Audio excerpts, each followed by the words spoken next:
Smith had seen to it that Waldo got a brilliant education at Harvard College. But the mountains and his mother's people were a siren's call he could not resist, and Greyfeather returned with the notion that he could teach the Utes to read, write, and speak proper English.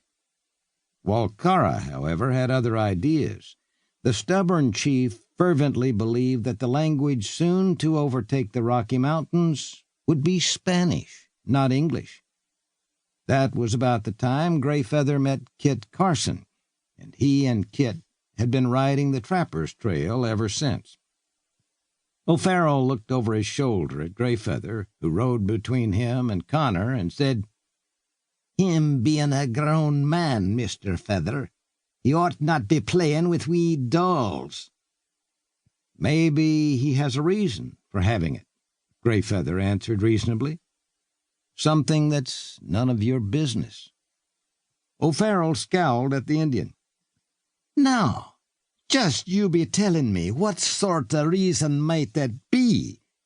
Greyfeather shrugged. "I don't know, but it neither picked your pockets nor broke your bones, and it wasn't your place to call him down on it."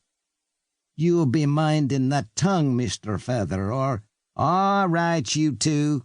Kit Carson drew rein and turned his horse to face O'Farrell and Greyfeather.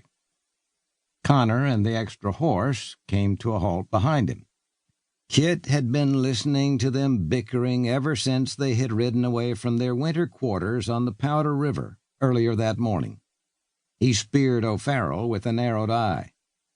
"I'm getting mighty tired of the three of you casting blame about. Bodine is out here someplace and lost. For all we know, he might be dead. Instead of wasting time arguing about whose fault it was he rode off, you ought to be keeping your eyes peeled and ears open.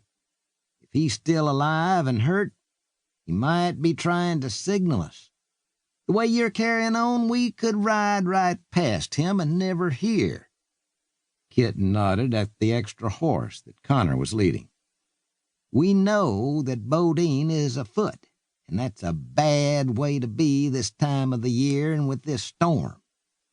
A pile of gray clouds was beginning to bank up against the western sky. "This break won't last long. Let's make the best of it while we're able." Kit yanked his horse's head about and urged the animal on. They rode on, searching for signs of the lost man upon the vast, unbroken blanket of snow that whitened the mountains. The sun glare made looking across it nearly impossible, and blasts of icy wind stung their cheeks and bit savagely through their buffalo-skin coats. The break did not last, and shortly the storm rolled in again. Buckskin gloves and badger-skin hats offered little protection against the plunging temperatures when the sky began to cloud over.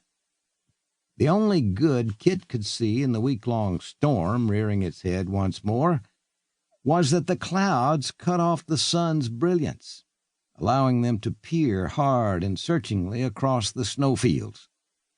As he rode through the cold, head pulled down into his thick coat collar like a turtle's, Kit's thoughts went back to the beginning, to how it had all started.